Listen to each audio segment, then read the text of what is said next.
Como uma pessoa vira lenda? O que acontece na vida dos poucos que são elevados à grandeza? É difícil saber. Mas em toda a história, há apenas um pequeno número de figuras que realmente se sobressaíram. E nenhum é tão brilhante quanto Napoleão Bonaparte.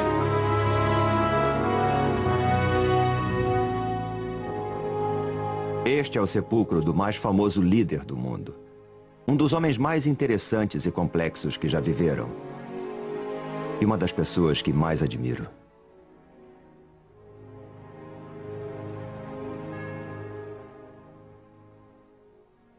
Napoleão Bonaparte está enterrado aqui. Há mais livros escritos sobre Napoleão do que sobre qualquer outro homem. Mas ninguém fica famoso assim só porque foi um grande general. Ele era um gênio. Interessava-se por tudo. Arte, literatura, matemática. Sabe como são numeradas nossas casas? Números pares de um lado da rua, números ímpares do outro? Foi ideia de Napoleão. Apesar de toda a sua fama, houve um ano misterioso em sua vida sobre o qual não se sabe muita coisa. E foi quando o jovem general se transformou em Napoleão o Grande. Foi o ano que mudou o mundo.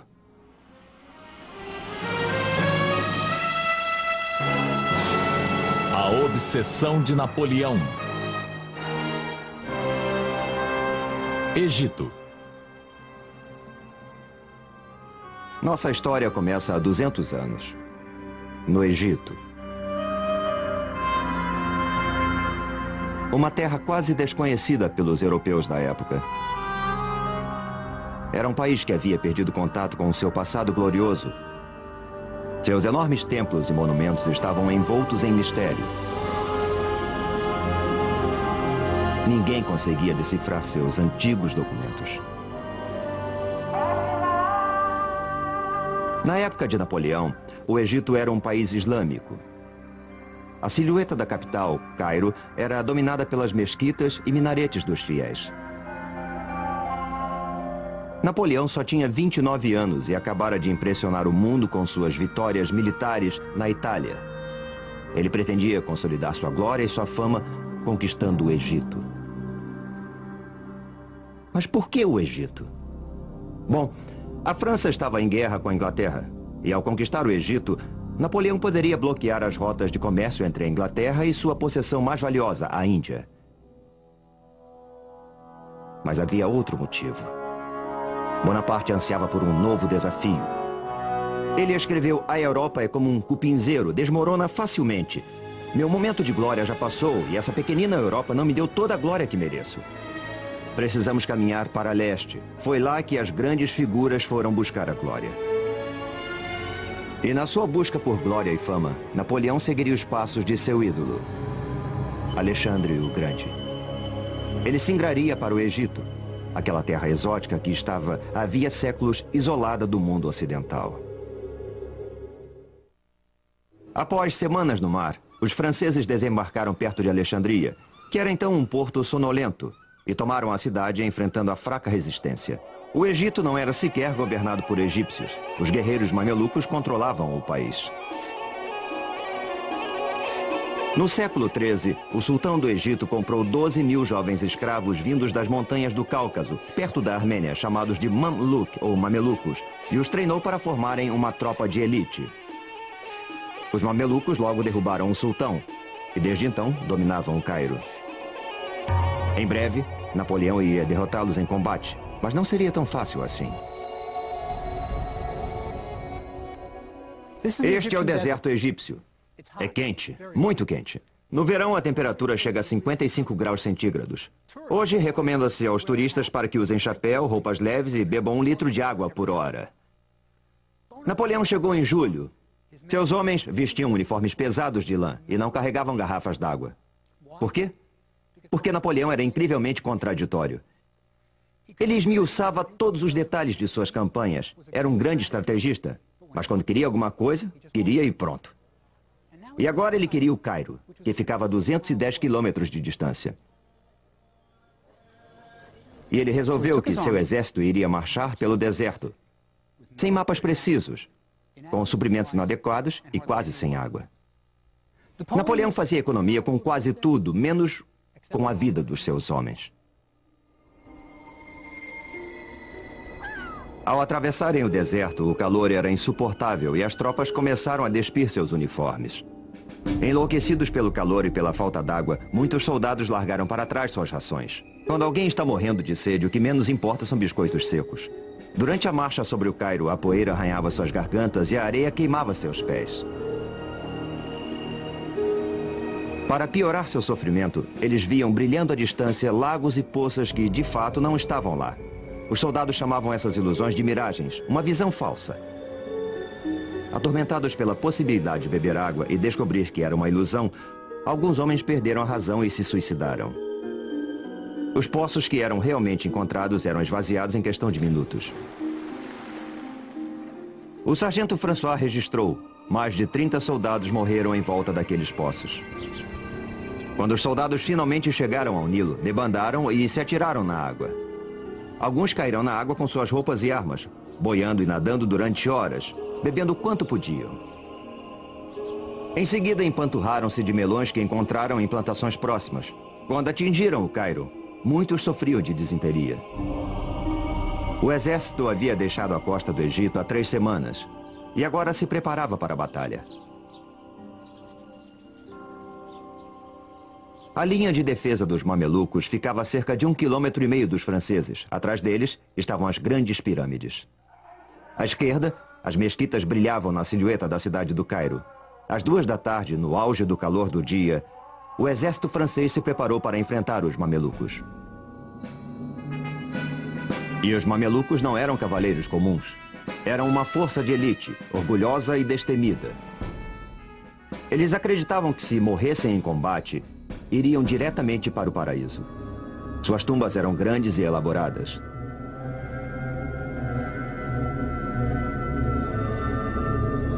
Napoleão deu ordens para que suas divisões se colocassem em formação quadrada, tradicional. Rifles apontados para fora, suprimentos e cavalaria ao centro e artilharia nos 4 cantos. A Batalha das Pirâmides foi inédita. Pela primeira vez na história, um exército profissional europeu enfrentava uma força oriental de elite. A batalha poderia ser intitulada O Leste enfrenta o Oeste. Os mamelucos estavam preparados e confiantes. Trajando roupas exóticas e armados com punhais, rifles, machados de batalha e pistolas, os mamelucos pareciam uma força imbatível. Napoleão sempre soube como inspirar seus homens. Ele gritou apontando para as pirâmides: "Soldados, 40 séculos nos observam." A cavalaria mameluca lançou-se contra os quadrados franceses. As disciplinadas tropas francesas aguardaram até que os mamelucos chegassem bem perto delas e contra-atacaram com uma rajada devastadora. O ataque foi repetido. O resultado foi o mesmo.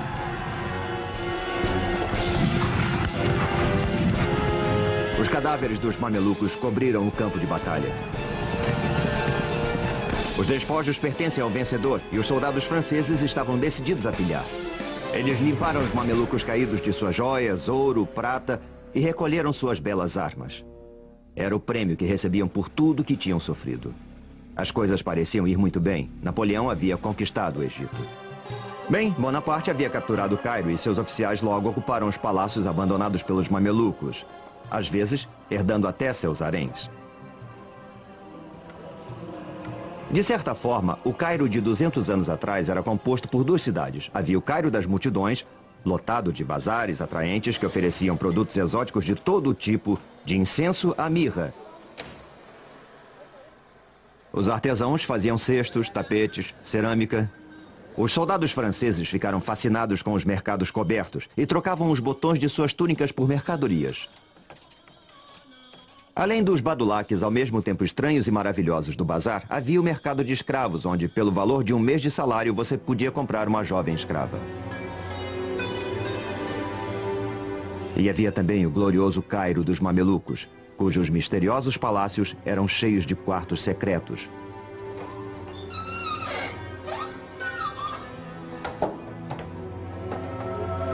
Onde as mulheres enclausuradas no harém observavam através de grades os homens falando e comendo. Os mamelucos viviam em um grande luxo, com mosaicos nos pisos e escadarias de mármore. alabastro e granito polido. Havia um banheiro em cada andar e as janelas eram de vidro. Napoleão ocupou a casa de um dos mamelucos que haviam fugido do Cairo. Mas havia mais do que palácios e luxo. Napoleão teve que enfrentar o fato de que os egípcios, pobres ou ricos, eram unidos por uma única coisa: uma devoção total por sua religião, o islamismo. E Bonaparte, que era pragmático, anunciou: "Eu não sou cristão e meu exército e eu queremos nos converter ao islamismo." Foi uma atitude muito louca. É como se o presidente dos Estados Unidos chegasse ao Cairo e anunciasse que ele e toda a sua comitiva iriam abraçar o Islã. É incrível. Mas é claro, é preciso lembrar que Napoleão acabara de vivenciar a Revolução Francesa. Ele era um radical e dizia coisas que nenhum outro general no mundo ousaria dizer. Mas havia um certo problema com a conversão em massa. Os islamitas não bebem álcool e todos os homens são circuncidados. Duas propostas que não eram exatamente do agrado dos soldados franceses. Com o exército acampado no Cairo, Napoleão deve ter ficado feliz. Ele acabara de derrotar os mamelucos e era o dono do Egito. Mas foi então que ocorreu um desastre. Napoleão, de fato, havia derrotado os mamelucos e se apossara do Egito. Mas sua sorte não duraria muito. Nesta baía em Abukir, na costa mediterrânea do Egito, Napoleão se depararia com um desastre. Sabe, ele não estava sozinho. A frota britânica, comandada pelo maior almirante da Inglaterra, Horatio Nelson, andava procurando seu inimigo, os franceses. E ele conseguiu finalmente encurralar sua presa em Abukir. O almirante francês queria levar sua frota para um porto mais seguro. Mas Napoleão insistiu que ela permanecesse em águas egípcias. Foi uma decisão que iria lhe custar caro. Isso porque a Baía de Abukir é um pesadelo para qualquer almirante. Uma baía rasa e sem proteção, que só é utilizada hoje por pescadores. E mesmo eles jamais sonhariam com passar a noite aqui, e muito menos passar um mês ancorados neste local. O almirante francês Brie ancorou sua frota o mais perto da costa que ele julgava possível e mandou apontar todos os canhões para o mar aberto, prevenindo-se para o caso de Nelson vir a atacar, que foi exatamente o que aconteceu. Às 2 horas da tarde do dia do 1º de agosto, Nelson viu a frota francesa inteira ancorada na Baía de Abukir. Se ele parasse para aguardar o restante de sua frota, teria que esperar umas 6 horas para atacar. Ele só podia contar com 2 horas antes de o sol se pôr. Mas mesmo assim, Nelson resolveu se engajar na batalha naval mais espontânea de toda a história. Os franceses esperavam que os ingleses fossem respeitar as normas tradicionais de combate e aguardar o nascer do sol para alinhar seus navios em oposição aos navios franceses e abrir fogo contínuo até que um dos lados se rendesse. Mas Nelson resolveu romper com todas as normas e partiu direto para o ataque. Quando a frota britânica chegou mais perto da linha dos franceses, ficou claro que eles poderiam se meter entre a costa e os navios franceses que estavam ancorados. Os franceses não podiam imaginar que seriam atacados da praia, por isso não tinham nenhum canhão apontado naquela direção. E assim viraram alvos estáticos sem defesa. A batalha atravessou a noite e o rugir dos canhões e os gritos dos feridos e moribundos encheram o ar.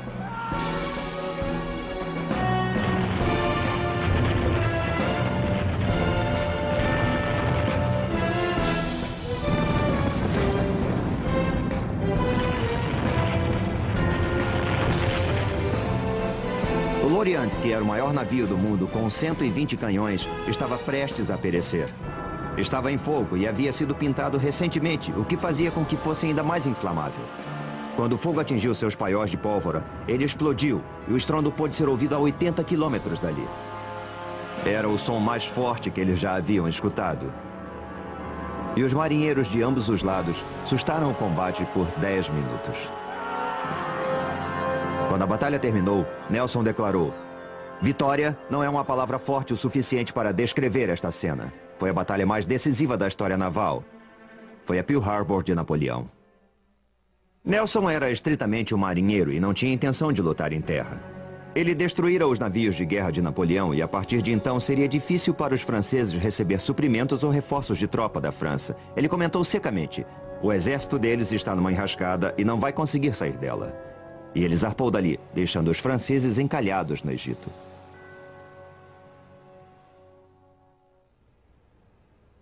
Imagine a situação de Napoleão. A sua frota havia sido destruída. Ele estava isolado. Não podia mandar vir nem suprimentos nem tropas da França. Era um desastre em termos militares. Mas como ele reagiria a tudo isso?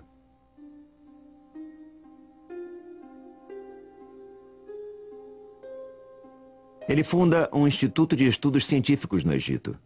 Ele não é um soldado como os outros. Ele é um general com uma tremenda força de vontade e enorme habilidade intelectual. O Instituto de Napoleão foi constituído por cientistas, pesquisadores e artistas que ele havia trazido consigo para estudar todos os aspectos do Egito.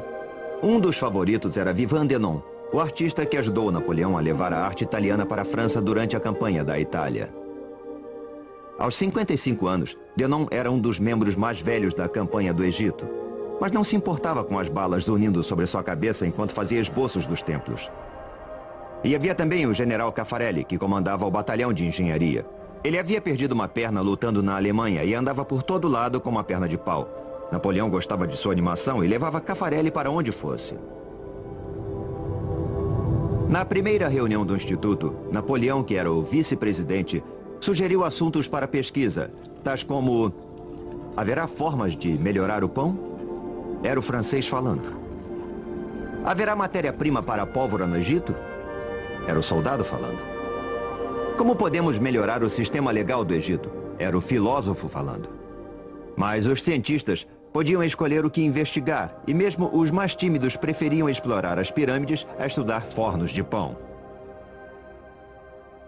Fundado o Instituto, Napoleão estava agora pronto para visitar as pirâmides.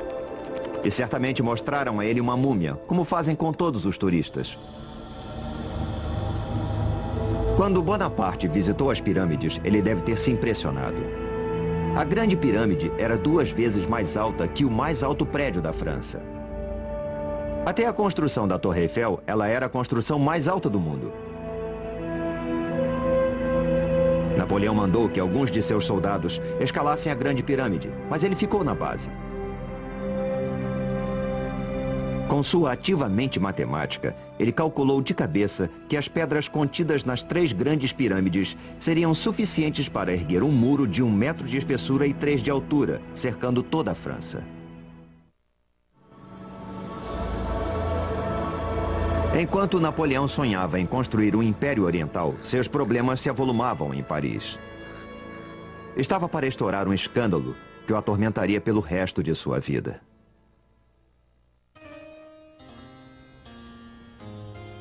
Antes de sair da França rumo ao Egito, Napoleão havia se casado com Josefina, uma viúva mais velha do que ele, que tinha péssima reputação.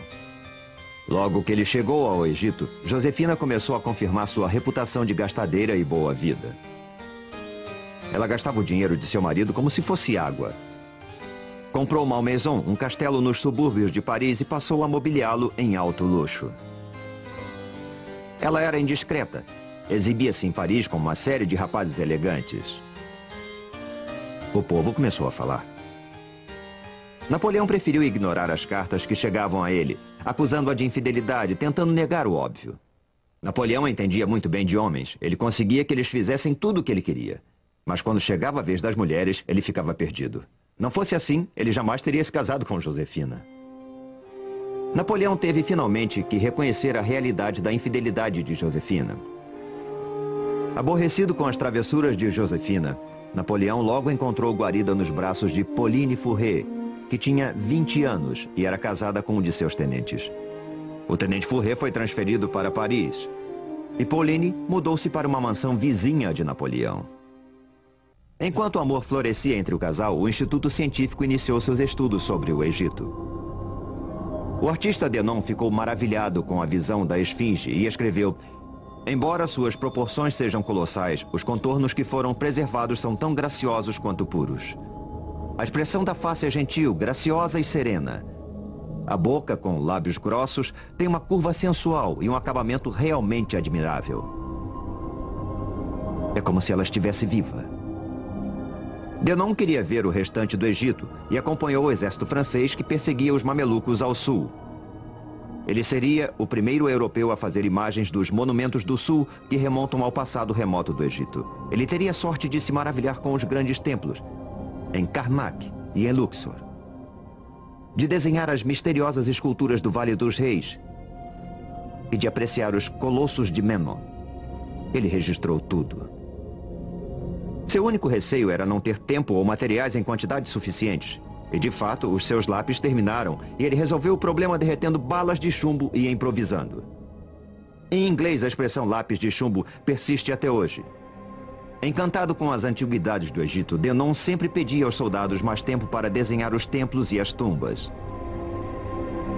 Ele foi o primeiro artista profissional a entrar no Vale dos Reis, o lendário local de sepultamento dos faraós do Egito. Denon nunca havia visto uma paisagem semelhante.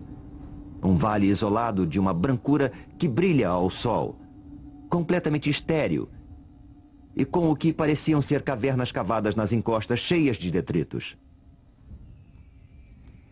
As tumbas dos reis ficavam lá dentro.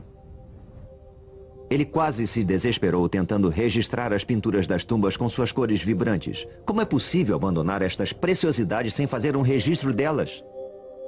Como retornar sem um desenho para mostrar? Eu implorei por um quarto de hora. Me deram 20 minutos. Uma pessoa segurava uma fita métrica sobre cada objeto para qual eu apontava, e eu pude terminar minha tarefa com graça e perfeição. Denon não era o único cientista que trabalhava no Vale dos Reis na ocasião. 2 dos membros mais jovens do Instituto, René de Villiers e Prosper Gelois, estavam lá também, aproveitando-o ao máximo.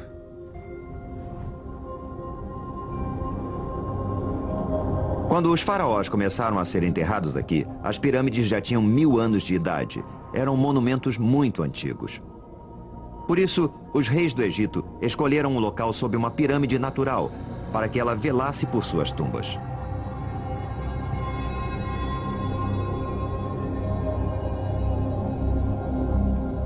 Os 2 jovens engenheiros, alegres e em busca de aventuras, subiram do Vale dos Reis para outro vale, onde não havia tumbas pelo que se sabia. Eles descobriram uma.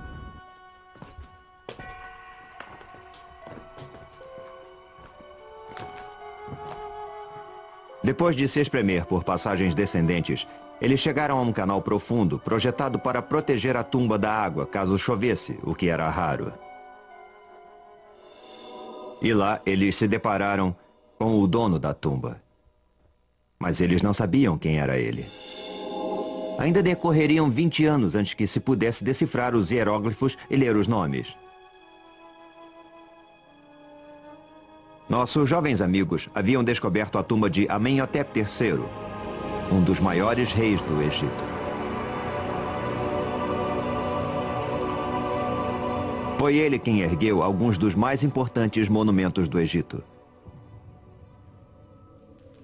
Eles tampouco sabiam que Amenhotep reinou por 28 anos. Tempo bastante para construir uma enorme tumba. Eles exploraram os salões cheios de pilastras. Salas laterais cheias de mistério e pinturas mágicas nas paredes. Chegaram, por fim, à câmara fúnebre, onde encontraram o sarcófago violado. Mas Amenhotep não estava lá. Ladrões de tumbas do passado já haviam estado ali há milhares de anos. 2 séculos de pesquisa se seguiram aos 2 jovens cientistas. Os pesquisadores iriam descobrir tesouros incríveis no Vale dos Reis, múmias de faraós, o ouro de Tutankhamon. Mas Napoleão não chegaria a ver o vale. Uma revolta irrompera no Cairo, e ele lutava por sua vida.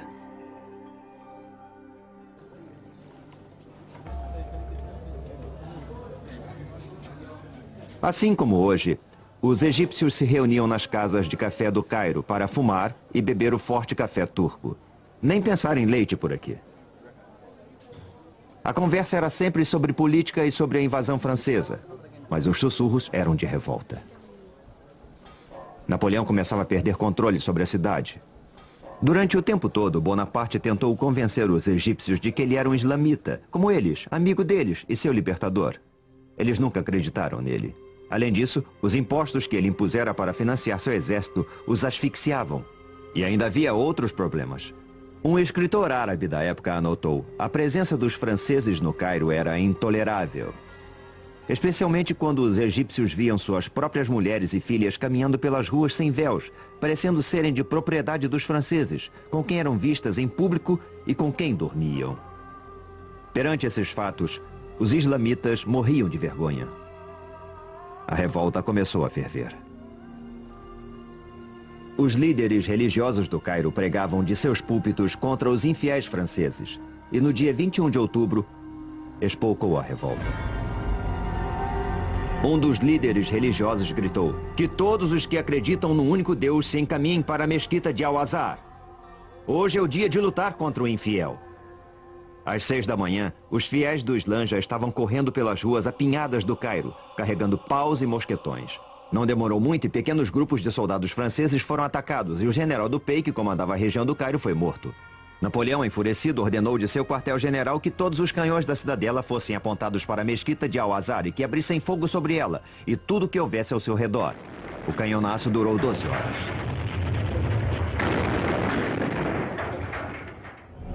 Um árabe relembrou: o bombardeio foi tão terrível que as pessoas corriam para as ruas e se escondiam em buracos. Finalmente, os egípcios escondidos na mesquita se entregaram. As cicatrizes do bombardeio podem ser vistas até hoje.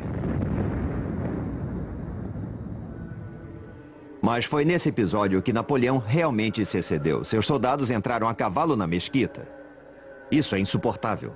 Você não entra numa mesquita nem de sapatos. Nenhum islamita permitiria isso.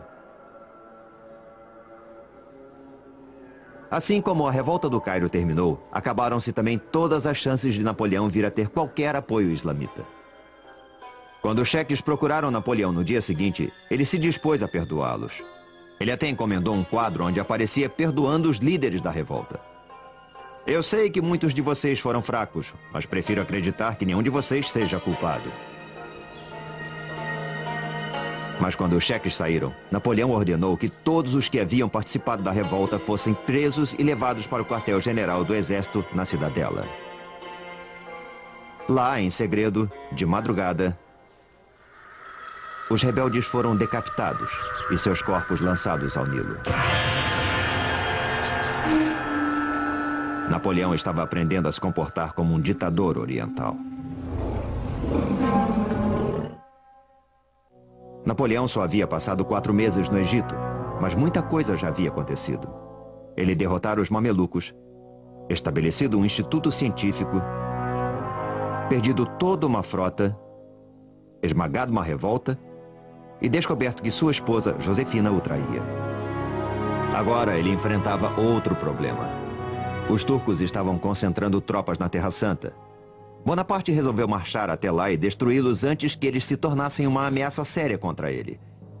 Seu exército passou por muitas vilas, sem sofrer resistência, e chegou a Jaffa, que hoje é um subúrbio de Tel Aviv. Por trás dos muros da cidade, 3.000 soldados turcos uniram-se aos cidadãos para resistir. Napoleão bombardeou a cidade com tudo o que tinha. Finalmente, ele enviou emissários para negociar as condições da rendição. Mas os turcos mataram os emissários e mostraram suas cabeças do alto das fortificações. Quando as tropas francesas conseguiram, por fim, tomar a cidade, foram à loucura. Napoleão anotou em seu diário: a fúria dos soldados estava no seu auge. Todos foram mortos na espada. Ao ser saqueada, a cidade experimentou os horrores de ser arrasada. O massacre foi terrível. Os soldados viraram animais, enfiando baionetas em velhos e bebês, estuprando meninas ainda presas aos braços dos cadáveres de suas mães, enquanto o ar se enchia com os gritos de piedade dos doentes e dos velhos. Mas isso foi só o princípio. Nem sempre esta praia foi cena de diversão familiar ou de natação. Quando Napoleão esteve aqui, 3.000 soldados turcos, aos quais os oficiais de Bonaparte haviam garantido tratamento de prisioneiros de guerra, renderam-se. Quando Napoleão viu seus oficiais retornando com milhares de prisioneiros, perguntou: o que vou fazer com eles? Escoltar os prisioneiros de volta ao Cairo mobilizaria um número enorme de soldados. Absorvê-los no exército seria muito difícil. Alimentá-los? Impossível. Libertá-los? Impensável. Aconteceu uma coisa terrível aqui há 200 anos. Napoleão mandou matar 3.000 prisioneiros turcos. Eles foram ordenados a marchar até a praia e os franceses abriram fogo. O mar ficou logo vermelho com tanto sangue. E os soldados receberam ordens para usar baionetas, para economizar munição. Um massacre assim jamais ocorreria na Europa. Mas Napoleão não estava na Europa. Ele estava se comportando como um déspota oriental. E sabe, foram precisos 3 dias para matar todos aqueles prisioneiros turcos. E até mesmo os turcos que nadaram para ilhotas distantes foram caçados e mortos à baioneta para economizar balas. Napoleão precisava de toda a munição que ainda tinha. Seus problemas estavam apenas começando.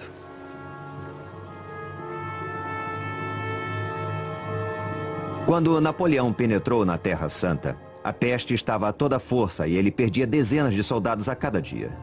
Para minorar o sofrimento de suas tropas, Napoleão abriu um hospital em Jaffa, que ficou logo atulhado de vítimas.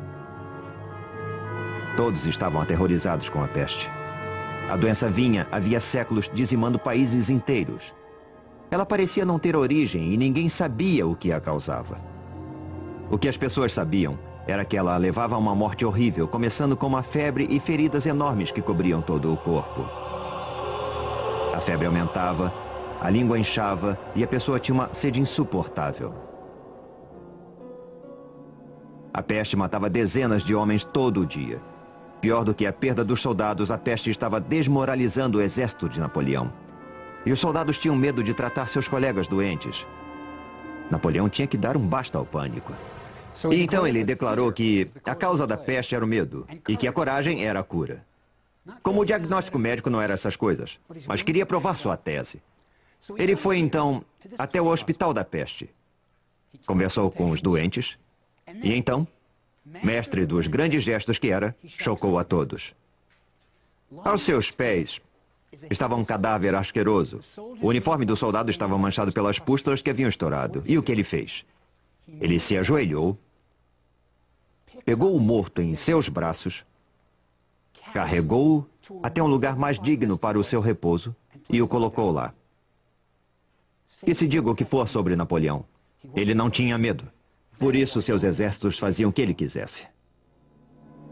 Mais tarde, Bonaparte faria com que esse evento fosse imortalizado numa pintura, onde o soldado morto é mostrado vivo e o hospital aparece bem mais majestoso do que realmente era. E a lenda crescia. Por mais horrível que fosse, a peste não era o maior inimigo de Napoleão. Esse ainda estava por aparecer. Quando o exército de Napoleão chegou à cidade de Acre, teve que enfrentar um dos tiranos mais cruéis da Terra Santa, o Pachá de Dzejar, que era conhecido como o açougueiro, porque a maioria de seus serviçais era mutilada, faltava-lhes uma orelha, um olho, punição por erros. O forte do Pachá, que defendia a cidade de Acre, tinha uma posição privilegiada, com apenas um dos seus lados pesadamente fortificado, virado para a terra. Isso foi um aspecto crucial na batalha que se seguiria. Porque, veja, há apenas 2 táticas básicas quando o inimigo está protegido por um forte. A, acampar em torno do forte e esperar que o inimigo morra de fome. E B, assaltar o forte. Mas Napoleão não poderia matar o Pachá de fome, porque a frota inglesa, também sua inimiga, navegava até o forte e supria Dzejar com todas as provisões que necessitasse. Só restava o plano B, assaltar o forte. Mas isso também tinha lá seus problemas. O forte era muito bem protegido e armado com alguns dos maiores e melhores canhões de todo o Oriente Médio. Napoleão havia perdido toda a sua artilharia pesada quando a sua frota foi afundada pelos ingleses. E atacar um forte tão bem armado, sem armas pesadas, seria um suicídio militar. Qualquer outro general teria desistido. E o que fez Napoleão? Ele atacou o forte. Como eu já disse, ele só tinha 29 anos e nunca havia perdido uma grande batalha. Mas o assalto seria extremamente difícil.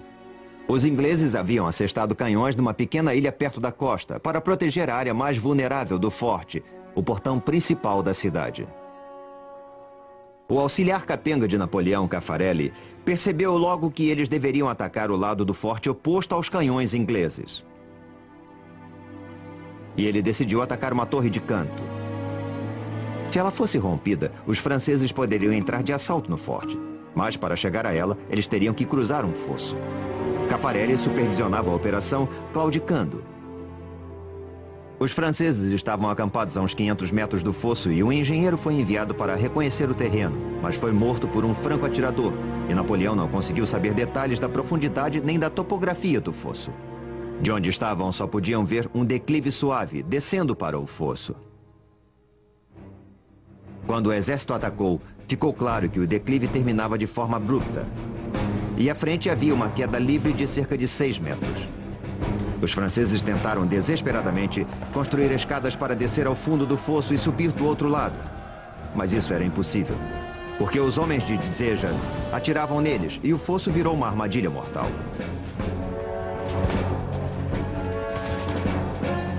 Napoleão odiava situações de sítio porque as tropas eram forçadas a atacar uma pequena área. Ele gostava de batalhas que envolvessem movimentos de tropa, onde sua estratégia genial pudesse ser utilizada. O sítio não era o seu esporte predileto. E suas tropas começavam a ficar sem munição. Ele mandou imprimir uma ordem do dia especial, encorajando seus homens a penetrar no campo de batalha e recuperar balas de canhão. Cada homem era pago de acordo com o tamanho da bala de canhão que ele conseguisse recuperar. Alguns soldados com espírito empreendedor construíram uma fortificação falsa na praia, na esperança de que o Pachá ou os ingleses atirassem nela com seus grandes canhões, porque era mais fácil cavar as balas enterradas na areia e eles recebiam o dobro pelas balas grandes. O dinheiro extra era muito bem-vindo, pois havia meses que eles não recebiam seus soldos. Apesar de todos os esforços de Napoleão, a cidade de Acre não caía e chegou a notícia de que mais tropas turcas estavam se preparando para invadir o Egito. Napoleão teve que desmontar sua tenda e escapar na escuridão da noite. Ele acabara de sofrer sua primeira grande derrota em combate. Mas se você lesse a mensagem que ele enviou ao Cairo, jamais saberia disso. Arrasei o palácio de Dzéjar e as fortificações de Acre. Bombardeei a cidade com tal intensidade que não sobrou pedra sobre pedra. Exemplo perfeito de redução de perdas. O forte continua lá até hoje, na costa de Israel.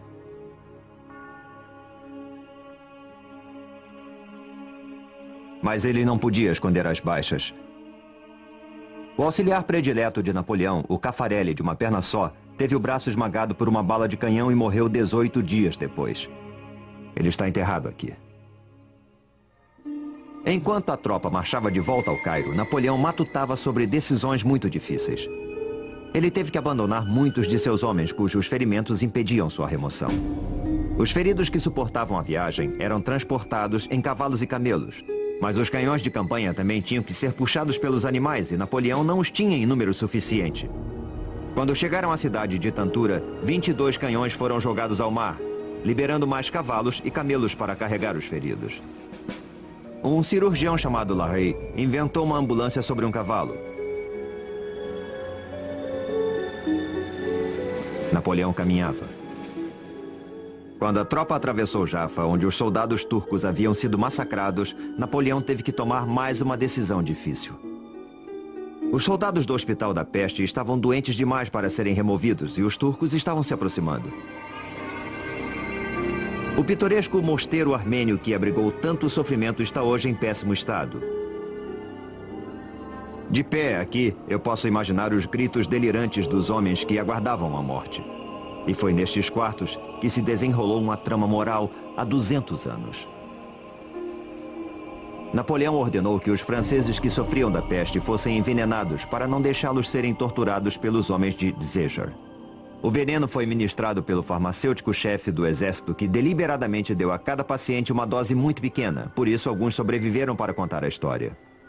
Tempos depois, Napoleão insistiu que o veneno havia sido colocado na cabeceira de cada paciente para que eles o tomassem voluntariamente para morrer em vez de cair nas mãos do inimigo. Quando o exército se aproximava do Cairo, Napoleão ordenou uma parada. Ele tinha um plano. Os feridos foram deixados em povoados fora da cidade. Os saudáveis entraram em formação e com as bandeiras capturadas à frente e a banda tocando a toda altura, o exército entrou triunfal no Cairo, pela Bab el-Nasser, o Portão da Vitória. Ele não só entrou pelo Portão da Vitória, como renomeou suas torres com nomes de seus compatriotas. Ainda é possível ver as inscrições. Napoleão era um herói, ou pelo menos, Era essa a sua versão dos fatos. Ele sabia que a campanha do Egito estava perdida. Mas ele mesmo estava longe do fim. Napoleão compreendeu que a campanha do Egito estava perdida. Ele havia sido completamente derrotado em Acre. Perdia centenas de homens a cada dia por causa da peste e não tinha como obter reforços. Bom, se ele não tinha chegado à glória no Egito, talvez chegasse na Europa. Ele mandou chamar o seu subordinado direto, o general Kleber, ao forte em Roseta. Mas Napoleão não pretendia estar presente ao encontro. Quando Kleber chegou ao forte, Napoleão já estava a quilômetros de distância, na costa de Alexandria, a bordo de um navio. Ele iria abandonar o Egito para sempre. Ele não disse nada a Pauline, sua amante. Não contou ao exército. Não disse nada nem ao seu subordinado direto, general Kleber. Eu acho que ele não queria ficar frente a frente com Kleber. Ao invés disso, ele deixou um pacote que continha uma carta. Essa carta revela muito sobre o caráter de Napoleão. Aqui ele diz que notícias que recebera da Europa haviam forçado sua ida à França. E aqui embaixo ele diz: eu sofro ao ter que deixar meus soldados de quem tanto gosto, mas vai ser uma separação temporária. Boa sorte. Pobre Kleber. Passou a chefiar um exército dizimado pela peste, sem esperança de receber reforços. E ainda mais. Napoleão ordena que os impostos sejam cobrados e que prossigam as vitórias militares. Napoleão conseguira de novo. Ele deu uma aparência positiva ao seu próprio desastre militar. E o truque funcionou. Bonaparte voltou a Paris, não como um general derrotado que abandonara um exército dizimado. Ele voltou como um herói. Ele mandou que fossem cunhadas medalhas que o mostravam como libertador do Egito. E passou a comemorar vitórias que nunca existiram. Numa das medalhas, ele aparecia entrando no Egito como um imperador romano, numa carruagem puxada por 2 camelos. Bobagem total. Ele perdera a metade de seu exército, mas todo mundo acreditava na versão dele. Em poucas semanas, ele governava a França. Os seus sonhos de glória mudaram o rumo de muitas vidas. O general que ele deixou no comando, Kleber, foi assassinado no Cairo, menos de um ano depois. O exército continuou a ser dizimado pela peste e finalmente se rendeu aos ingleses em 1801. Os sobreviventes se sentiam felizes apenas por não terem perdido a vida. E os cientistas? Continuaram a colecionar antiguidades, pássaros e plantas até o dia da rendição. Quando eles souberam que todos os seus desenhos e coleções seriam confiscados, preferiram ir para a Inglaterra com seus espécimes do que voltar para a França sem eles. Os ingleses foram bonzinhos e deixaram que ficassem com tudo. Bom, com quase tudo. Sabe, alguns dos pesquisadores passaram todo o tempo copiando as inscrições em hieróglifos na esperança de que isso facilitasse a tarefa de decifrar a antiga linguagem. Aí eles deram sorte. Quando os soldados estavam escorando as fundações do forte em Roseta, encontraram antigos blocos de pedra marcados com hieróglifos. Um desses blocos, uma pedra grande, tinha inscrições tanto em hieróglifos quanto em grego arcaico. Eles sabiam que haviam encontrado uma coisa muito importante. Os ingleses não deixaram que os franceses ficassem com a pedra de Roseta e a levaram para a Inglaterra, onde está até hoje no Museu Britânico. 20 anos depois, um estudioso francês chamado Champollion, examinando a pedra de Roseta, conseguiu decifrar o código e ler os hieróglifos pela primeira vez em 2000 anos. E fica claro que os hieróglifos foram decifrados em decorrência da paixão de Napoleão pela glória. Foi o início da egiptologia moderna que talvez seja o maior legado de Napoleão. E Napoleão? Bem, se você se lembra das aulas de história, ele acabou se coroando imperador. Mas no fim, sua impaciência e autoconfiança acabaram com ele. Assim como na campanha do Egito, Bonaparte invadiu a Rússia sem ter se preparado para o clima. Nesse caso, temperaturas de inverno que congelavam. Ele perdeu mais de 250 mil homens. Foi no Egito que Napoleão provou o poder absoluto pela primeira vez. À sombra das pirâmides, ele entendeu que podia inspirar homens a realizar tarefas quase que sobre-humanas. Foi no Egito que um jovem general chamado Bonaparte transformou-se em Napoleão o Grande. Depois de sua derrota final em Waterloo, Napoleão morreu no exílio, mas sempre quis ser enterrado na França. 20 anos depois, ele finalmente teve o seu desejo realizado. Quando seu corpo foi trazido de volta a Paris, era inverno. A temperatura estava abaixo de zero. O corpo de Napoleão atravessou as ruas numa carruagem dourada, em forma de templo, decorada nas cores púrpura e ouro. Velhos soldados, veteranos de Waterloo e das campanhas da Rússia e do Egito, se alinharam nas ruas, trajando uniformes velhos, que já não serviam para eles, para saudar seu imperador pela última vez. Foram distribuídas 36 mil entradas para o funeral. Mas a lenda era tão forte que houve mais de 250 mil pedidos. Apesar de suas falhas, Napoleão Bonaparte foi um grande homem. Um visionário que não respeitava limites. E seus homens se orgulhavam de terem participado de suas visões. E lá está ele, sob o grande domo. E o seu epitáfio: que ele descanse sob o domo. É um capacete digno da cabeça de um gigante. Versão brasileira Sincrovídeo.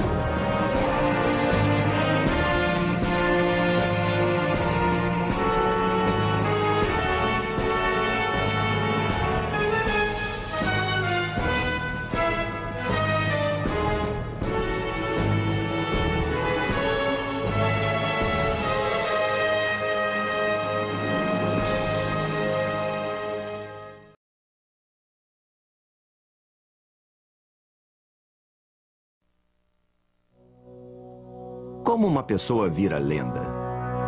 O que acontece na vida dos poucos que são elevados à grandeza? É difícil saber.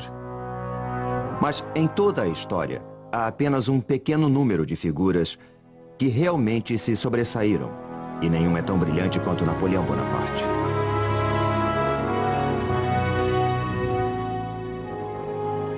Este é o sepulcro do mais famoso líder do mundo. Um dos homens mais interessantes e complexos que já viveram. E uma das pessoas que mais admiro.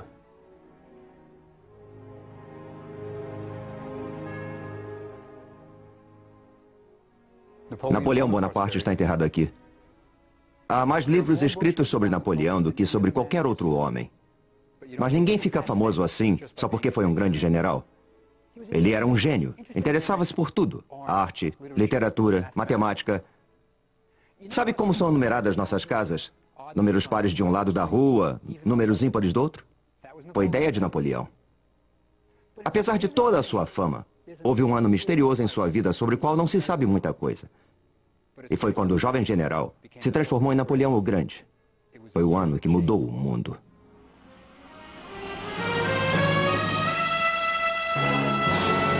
A obsessão de Napoleão. Egito. Nossa história começa há 200 anos. No Egito. Uma terra quase desconhecida pelos europeus da época. Era um país que havia perdido contato com o seu passado glorioso. Seus enormes templos e monumentos estavam envoltos em mistério. Ninguém conseguia decifrar seus antigos documentos. Na época de Napoleão, o Egito era um país islâmico. A silhueta da capital, Cairo, era dominada pelas mesquitas e minaretes dos fiéis. Napoleão só tinha 29 anos e acabara de impressionar o mundo com suas vitórias militares na Itália. Ele pretendia consolidar sua glória e sua fama conquistando o Egito. Mas por que o Egito? Bom, a França estava em guerra com a Inglaterra. E ao conquistar o Egito, Napoleão poderia bloquear as rotas de comércio entre a Inglaterra e sua possessão mais valiosa, a Índia. Mas havia outro motivo. Bonaparte ansiava por um novo desafio. Ele escreveu: "A Europa é como um cupinzeiro, desmorona facilmente. Meu momento de glória já passou e essa pequenina Europa não me deu toda a glória que mereço. Precisamos caminhar para leste. Foi lá que as grandes figuras foram buscar a glória." E na sua busca por glória e fama, Napoleão seguiria os passos de seu ídolo, Alexandre o Grande. Ele singraria para o Egito, aquela terra exótica que estava havia séculos isolada do mundo ocidental. Após semanas no mar, os franceses desembarcaram perto de Alexandria que era então um porto sonolento, e tomaram a cidade enfrentando a fraca resistência. O Egito não era sequer governado por egípcios. Os guerreiros mamelucos controlavam o país. No século XIII, o sultão do Egito comprou 12.000 jovens escravos vindos das montanhas do Cáucaso, perto da Armênia, chamados de Mamluk ou mamelucos, e os treinou para formarem uma tropa de elite. Os mamelucos da Itália. Aos 55 anos, Denon era um dos membros mais velhos da campanha do Egito, mas não se importava com as balas zunindo sobre sua cabeça enquanto fazia esboços dos templos. E havia também o general Caffarelli, que comandava o batalhão de engenharia. Ele havia perdido uma perna lutando na Alemanha e andava por todo lado com uma perna de pau. Napoleão gostava de sua animação e levava Caffarelli para onde fosse.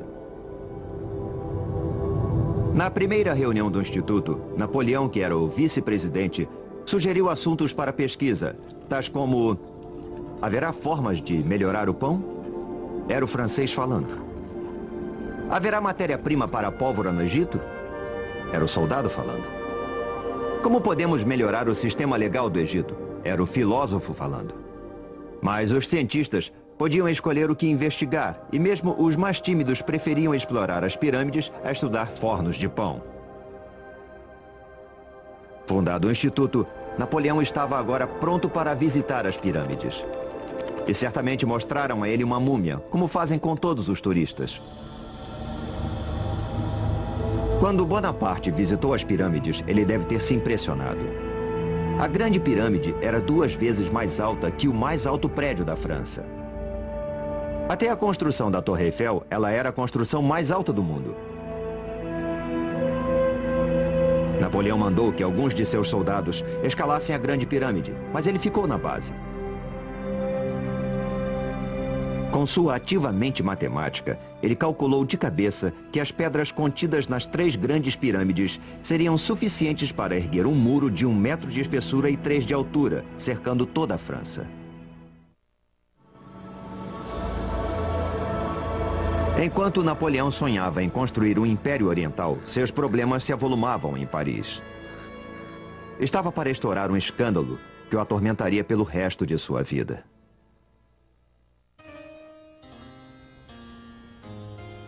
Antes de sair da França rumo ao Egito, Napoleão havia se casado com Josefina, uma viúva mais velha do que ele, que tinha péssima reputação. Logo que ele chegou ao Egito, Josefina começou a confirmar sua reputação de gastadeira e boa vida. Ela gastava o dinheiro de seu marido como se fosse água. Comprou Malmaison, um castelo nos subúrbios de Paris, e passou a mobiliá-lo em alto luxo. Ela era indiscreta. Exibia-se em Paris com uma série de rapazes elegantes. O povo começou a falar. Napoleão preferiu ignorar as cartas que chegavam a ele, acusando-a de infidelidade, tentando negar o óbvio. Napoleão entendia muito bem de homens. Ele conseguia que eles fizessem tudo o que ele queria. Mas quando chegava a vez das mulheres, ele ficava perdido. Não fosse assim, ele jamais teria se casado com Josefina. Napoleão teve finalmente que reconhecer a realidade da infidelidade de Josefina. Aborrecido com as travessuras de Josefina, Napoleão logo encontrou guarida nos braços de Pauline Fourré, que tinha 20 anos e era casada com um de seus tenentes. O tenente Fourré foi transferido para Paris e Pauline mudou-se para uma mansão vizinha de Napoleão. Enquanto o amor florescia entre o casal, o Instituto Científico iniciou seus estudos sobre o Egito. O artista Denon ficou maravilhado com a visão da esfinge e escreveu: embora suas proporções sejam colossais, os contornos que foram preservados são tão graciosos quanto puros. A expressão da face é gentil, graciosa e serena. A boca, com lábios grossos, tem uma curva sensual e um acabamento realmente admirável. É como se ela estivesse viva.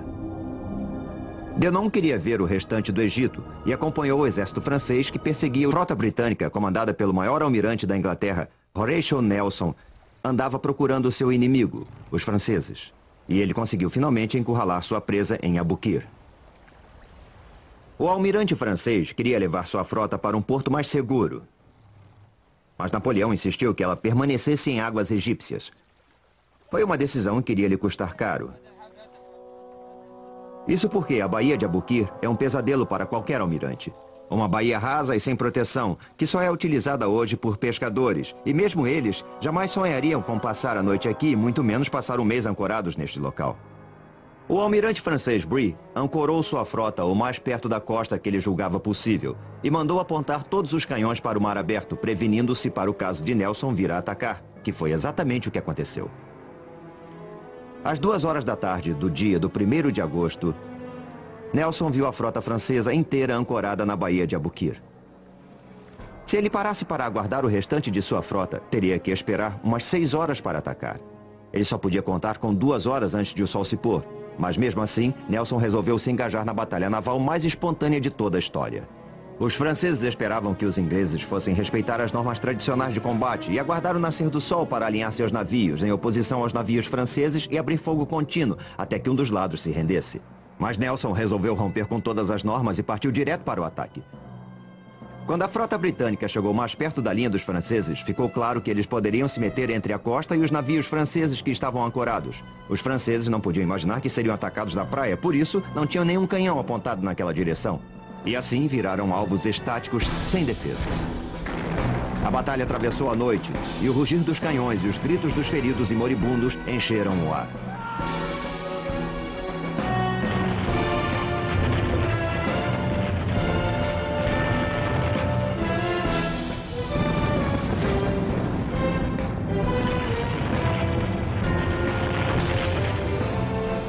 O Lorient, que era o maior navio do mundo com 120 canhões, estava prestes a perecer. Estava em fogo e havia sido pintado recentemente, o que fazia com que fosse ainda mais inflamável. Quando o fogo atingiu seus paióis de pólvora, ele explodiu e o estrondo pôde ser ouvido a 80 quilômetros dali. Era o som mais forte que eles já haviam escutado. E os marinheiros de ambos os lados sustaram o combate por 10 minutos. Quando a batalha terminou, Nelson declarou: "Vitória não é uma palavra forte o suficiente para descrever esta cena. Foi a batalha mais decisiva da história naval. Foi a Pearl Harbor de Napoleão." Nelson era estritamente um marinheiro e não tinha intenção de lutar em terra. Ele destruíra os navios de guerra de Napoleão e a partir de então seria difícil para os franceses receber suprimentos ou reforços de tropa da França. Ele comentou secamente: "O exército deles está numa enrascada e não vai conseguir sair dela." E ele zarpou dali, deixando os franceses encalhados no Egito.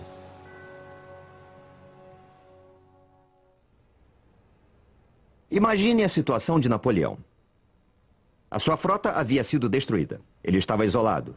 Não podia mandar vir nem suprimentos nem tropas da França. Era um desastre em termos militares. Mas como ele reagiria a tudo isso?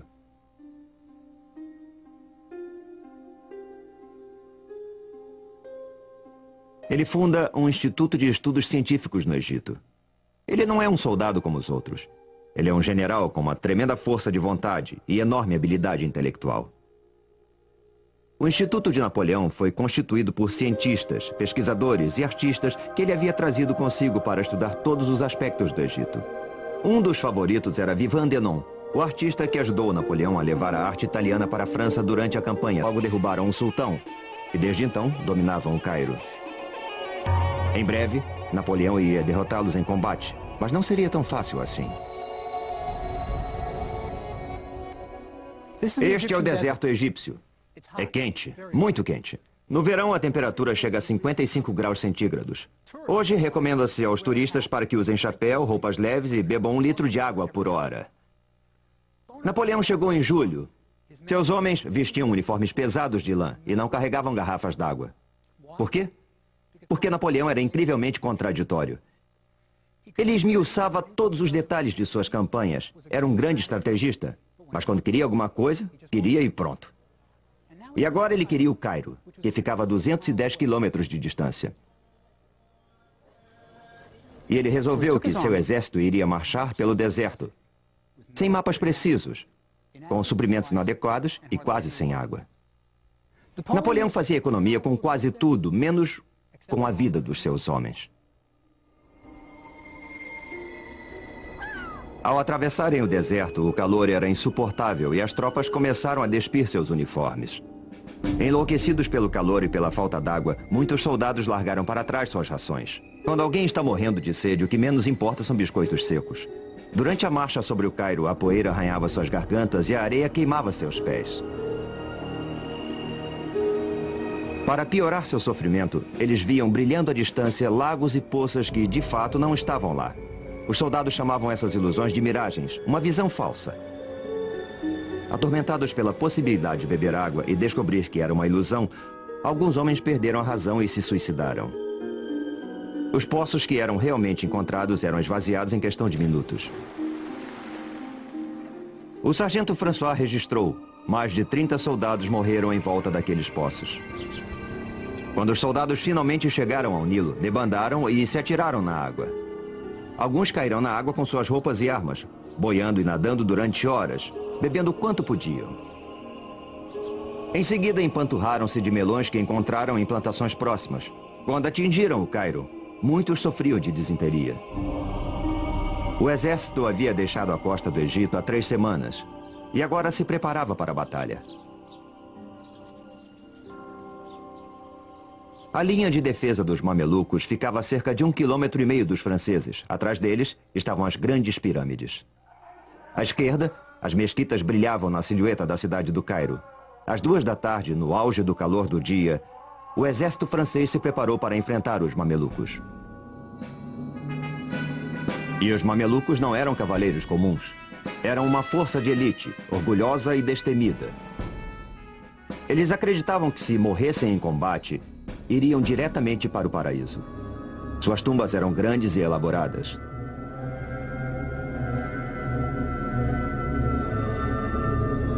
Napoleão deu ordens para que suas divisões se colocassem em formação quadrada, tradicional. Rifles apontados para fora, suprimentos e cavalaria ao centro e artilharia nos 4 cantos.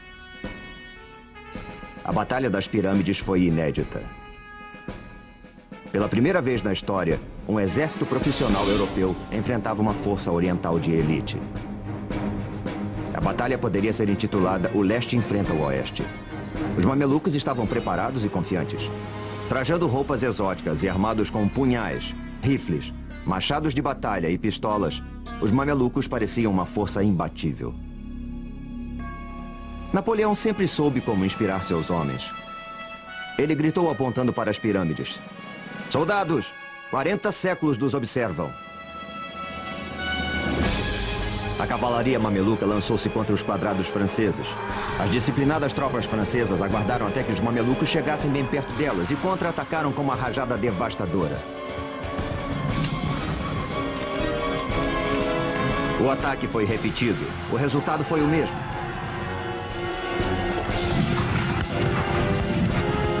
Os cadáveres dos mamelucos cobriram o campo de batalha. Os despojos pertencem ao vencedor e os soldados franceses estavam decididos a pilhar. Eles limparam os mamelucos caídos de suas joias, ouro, prata e recolheram suas belas armas. Era o prêmio que recebiam por tudo que tinham sofrido. As coisas pareciam ir muito bem. Napoleão havia conquistado o Egito.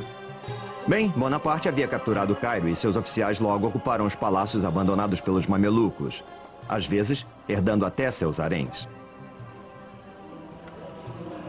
De certa forma, o Cairo de 200 anos atrás era composto por 2 cidades. Havia o Cairo das multidões, lotado de bazares atraentes que ofereciam produtos exóticos de todo tipo, de incenso à mirra.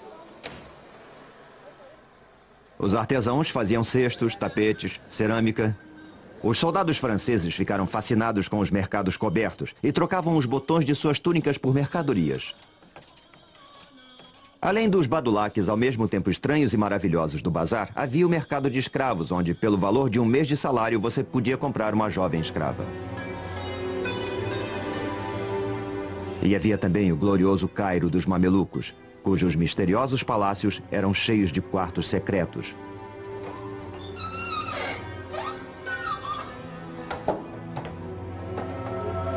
Onde as mulheres enclausuradas no harém observavam através de grades os homens falando e comendo.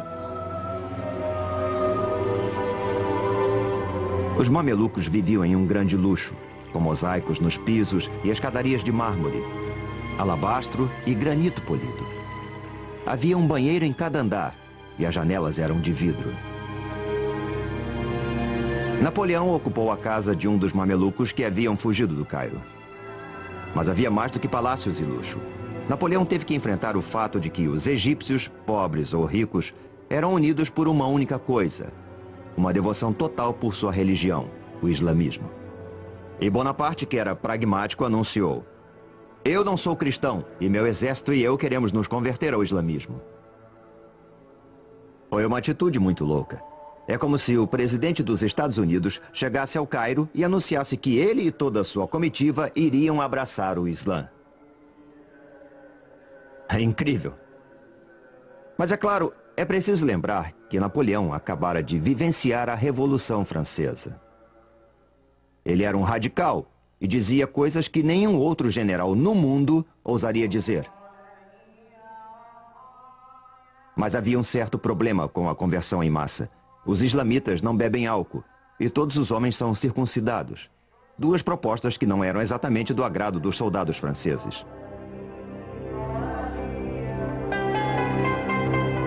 Com o exército acampado no Cairo, Napoleão deve ter ficado feliz. Ele acabara de derrotar os mamelucos e era o dono do Egito. Mas foi então que ocorreu um desastre. Napoleão, de fato, havia derrotado os mamelucos e se apossara do Egito. Mas sua sorte não duraria muito. Nesta baía em Abukir, na costa mediterrânea do Egito, Napoleão se depararia com um desastre. Sabe, ele não estava sozinho.